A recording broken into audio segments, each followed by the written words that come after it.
Thanks, Rita. Konnichiwa. My name is Teddy Lee. I'm a product manager at OpenAI. Thank you to TKF for hosting us today, and thank you to the ILP team for an amazing experience so far. I'm going to talk today about building AGI that benefits humanity. So we'll start by talking about OpenAI's mission, then I'll tell you a little bit about how OpenAI is trying to build AGI. Then we'll move on to some of the considerations for ensuring that AGI benefits all of humanity. And finally, we'll touch on some of the use cases and ways that AGI can benefit us. OpenAI's mission is to ensure that artificial general intelligence benefits all of humanity. I want to note that this mission consists of two different pieces. The first is enabling the development of AGI, and the second is ensuring that it benefits all of humanity. And I would say that that second piece is really why we're doing this at all. So a little bit of background on how we are trying to build AGI. There are three ingredients for AGI. There's architectures and algorithms, data, and compute, which is GPUs.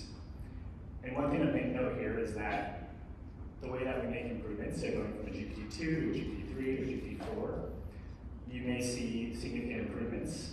That's not because we're just changing architecture and algorithms, or just adding more data, or just adding more GPUs. We are doing all these things, but ultimately what makes these models have these significant improvements is that we're multiplying these effects together. So that's one of the things to keep in mind here. So we're always trying to push on all three of these. A few examples of architectures and algorithms. So GPT stands for Generative Pre-trained Transformer. So that is because we are basing this on the transformer architecture, which was developed at Google. That paper their attention is all you need is the famous paper about the transformer architecture. We've also developed something called RLHF, or reinforcement learning from human feedback, which consists of getting human experts to provide feedback on model outputs, ranking and rating the responses to help the model learn to output answers that are more like what humans prefer. Then finally, a specific example that I've worked on myself is this Let's Verify step-by-step paper, where we developed a technique for improving mathematical reasoning for models by offering process supervision rather than just outcome supervision. So this is akin to if you're teaching someone math, you don't necessarily just want to tell them if their answer is right or wrong, you want to tell them feedback on specific steps of their reasoning. As far as data, we have three primary data sources. So one is the public internet. So we've basically pulled as much of the publicly available internet data that we can and train our models on that. We also purchase data from proprietary sources. So Shutterstock is a company that we partnered with to get their image data to help us improve our diffusion models, which are what are behind Dolly. We also have partnered with the Associated Press to get their database of news articles to help our models have more language in historical context. And then finally, as I mentioned earlier with RLHF or other forms of human expertise, we also have humans label data to help our models improve. This UI on the right is actually from that paper I mentioned over about process supervision. We have mathematics experts actually provide feedback in each of these lines of reasoning that the model outputs to help the model learn where it might be making mistakes. And then finally, compute.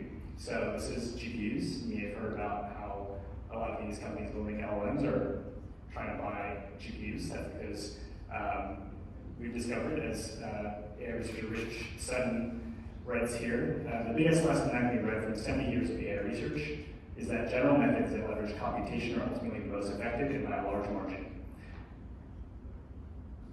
We try to get a lot of GPUs, we try to do a lot of scaling law studies to understand how we should optimally allocate a given compute budget, and in general we're trying to get more GPUs because that's a big driver of improvements.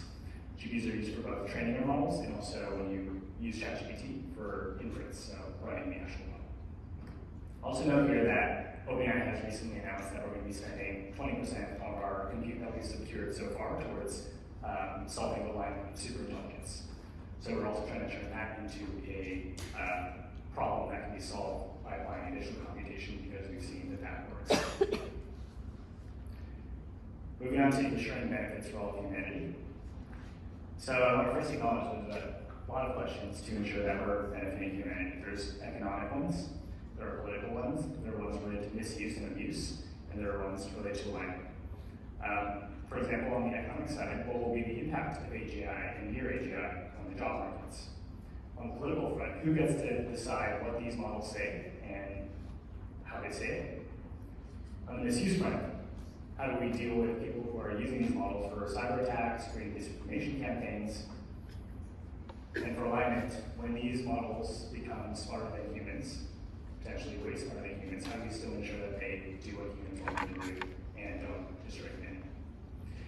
For the purposes of the rest of this talk, I'll focus just on the economic piece, but I will mention that we are trying to make progress on all of these fronts and more. On the bottom left here, there's a Democratic Youth AI grant program that I've been helping to drive at OpenAI. On the misuse front, we're often trying to improve our models' abilities to manage what they say and detect if people are trying to use them for bad things. So I've worked on this moderation tooling. And as I mentioned earlier, we have a alignment effort. We have introduced this new team called Super Alignment to help us solve the alignment of super intelligence in 4 years. So happy to talk after about any of these other topics, but as I mentioned, I'll focus for this talk on the economic impacts, in part because this is the industrial liaison program, so I think this is perhaps most relevant.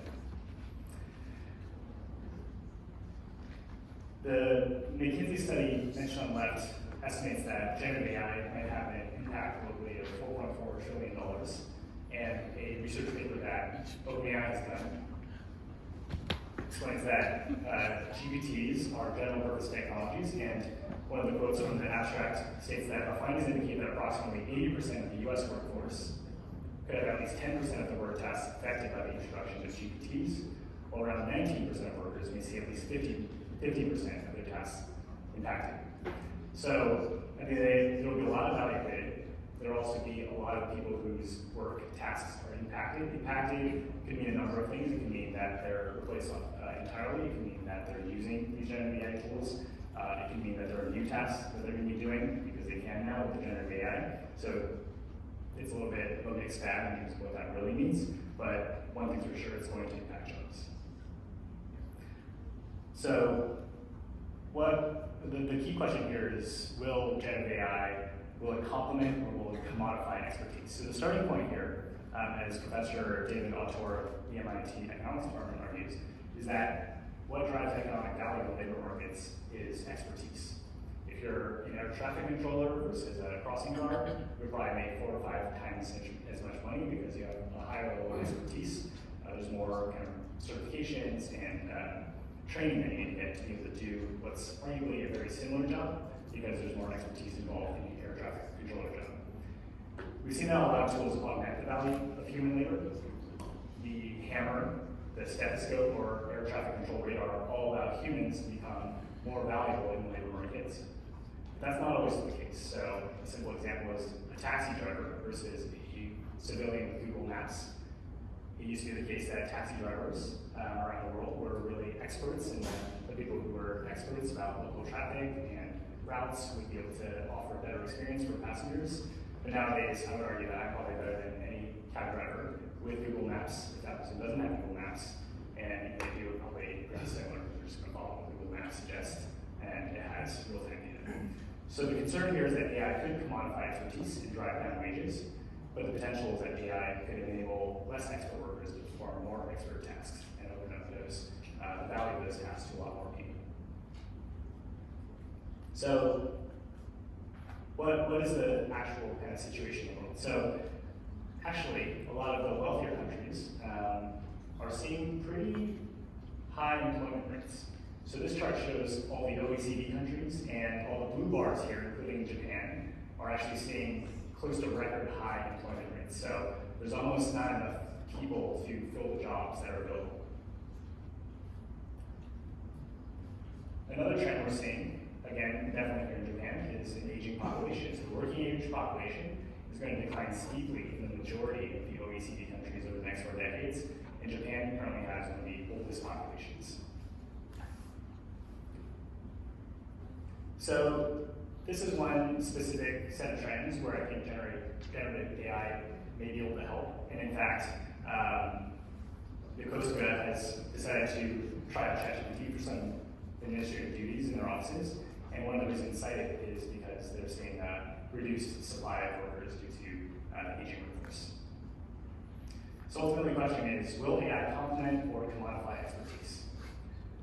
The challenge is not just the quantity of jobs, but also the quality of them. So the labor shortage chart that I showed doesn't necessarily imply that those are great jobs or jobs that people want, but at least it shows that there are more jobs available than there are workers to fill them in many markets. But it's also really important to keep in mind that a lot of markets, including Japan again, are facing aging populations, and that's another trend that generative AI might help with. But ultimately, whether or not we see that AI is going to create expert jobs or commoditize labor is in part related to the investments that we decide to make. And we here means industry, people in this room, governments, universities like MIT, and companies like OpenAI. I'll even mention, since this is the Startup Exchange, that of course startups have a very large role to play here as well in terms of finding new ways to use these technologies and create jobs. So finally, I'll touch on what AGI can help us with. So I did a little bit of research, and it looks like there are quite a few use cases of ChatGPT here in Japan, which I didn't see earlier. I'm curious who here has not used ChatGPT. Okay, I don't see any hands. Well, apparently 32% of university students in Japan have used ChatGPT. This is actually higher than in the US. I mentioned earlier the Yokosuka government, but the Tokyo metropolitan government has also announced that they're going to start using ChatGPT. And many of Japan's top banks are also trying out generative AI to help with reports and other internal tasks. Those are kind of the current use cases that are being explored, but what can AGI, artificial general intelligence, by which we mean automated systems that are generally smarter than humans, what can they help with? Quite a lot. They can help us ensure that everyone who wants an education can get one. They can help us enhance creativity, can enhance human ability, give people abilities that they don't have today, or make them much more efficient with the abilities they have today. It can also help us provide humanitarian aid to people that need it around the world. It can help us make a lot of medical advancements, as Ode was showing. There's a lot of opportunity. We can do R&D for important problems like climate change. Self-driving cars and many other examples can help us reduce human error. These models can hopefully someday help us do basic scientific research and help us better understand our world to make breakthroughs that allow us to apply those breakthroughs to important problems. And even space exploration. It'd be great if we had an AGI go off and explore the universe for us and find us a new home, which will need hopefully someday if climate change doesn't prevent us from doing so. So just to show you a little bit about what ChatGPT can do, so you can see. So this is a photo that we took yesterday. I couldn't quite remember where we went, so I uploaded the photo and asked, where is this? And it's explained to me that these are Torii gates. This is probably the Fushimi Inari Taisha, which is correct. And then I also was curious what the delicious lunch I ate was, so I posted a photo, and it says, I asked what the ingredients are, and it tells me that it's sukiyaki, and goes on to tell me all the likely ingredients. And just like you can with ChatGPT, you can ask it questions and have it give you the recipe or tell you what substitutions you can make for this dish, et cetera, et cetera.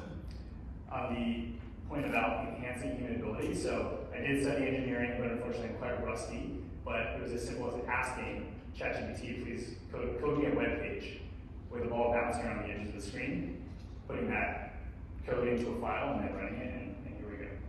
And many of my researcher and software engineer friends actually use ChatGPT every day. I'm sure people in this room do that as well, to debug, to learn, to write your code much faster, so it's quite useful for that.